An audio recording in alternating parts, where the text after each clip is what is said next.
We're gonna rotate the lung 180 degrees, like putting a cake in a garden hose. When the lung comes up, it's still inflating. What am I actually seeing? You could see one breath from both, and then just the other one. I remember Dr. Joe on day one said, "Who here is nervous?" And I was the only person that didn't raise my hand. And then within 10 minutes, I was like, oh my God, what is this? Digital massage, 10 seconds on, 5 seconds off. Order non-contrast head CT. How am I gonna cram almost 2 decades of experience He's quadriplegic? If so, it's a low cervical injury. into a week of boot camp?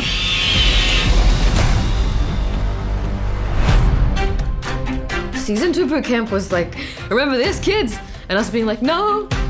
The medical boot camp was designed to give 4 years of medical school and 4 years of residency in emergency medicine in 4 days. The day is starting to heat up. Getting back into the energetic space that PTMC represents.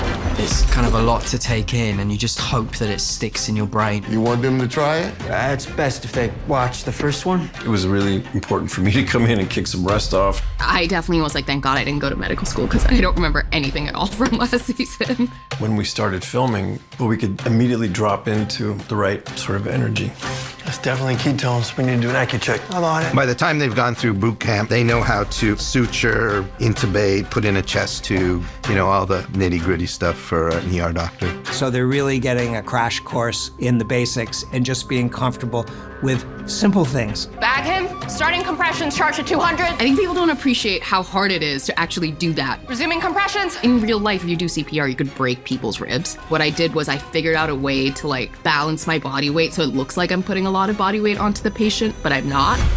Whenever we're going to do something new, we have to make it as realistic as possible. So that usually involves watching the technique, in real life. Oh God, I think it might be pure. That's called dirty dishwater exudate without purulence. We were just introduced to more harrowing traumas, really. I often close my eyes with gore, and I had to, for my job, watch open heart surgery. There were definitely a lot of people that were watching through their hands. He's been erect for the last 8 hours. Should have gone down by now, right? There's a certain process of draining that has to happen at the ER. You guys do this every day? If we're lucky. Really fun just watching all of the guys in our cast squirm. There's some stories you'll see that are things I never need to see again. Never saw that in nursing school, am I right? It was really interesting seeing how casually This is what you get for eating broccoli for breakfast. medical professionals can do those particular traumas. I love playing a doctor. That level of responsibility is something I'm very glad I do not have. That's what I have to look forward to. This and so much more. My family definitely texts me a lot now with does this growth look weird? And I'm like, yeah, it's a growth, and I'm also not a doctor. So probably go to a doctor for that. Oh my God, am I gonna go blind? No, I'm pretty sure this is something we can fix. It's very much just trying to be as honest and truthful with the characters and the medicine.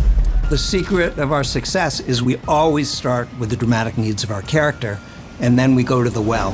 Here, I'll pull it out. That looks arterial. And the well is hundreds of thousands of medical stories from a combined 100 years of experience in the emergency department. All good in there? Code sepsis. Staple for the moment. We always try to keep it real.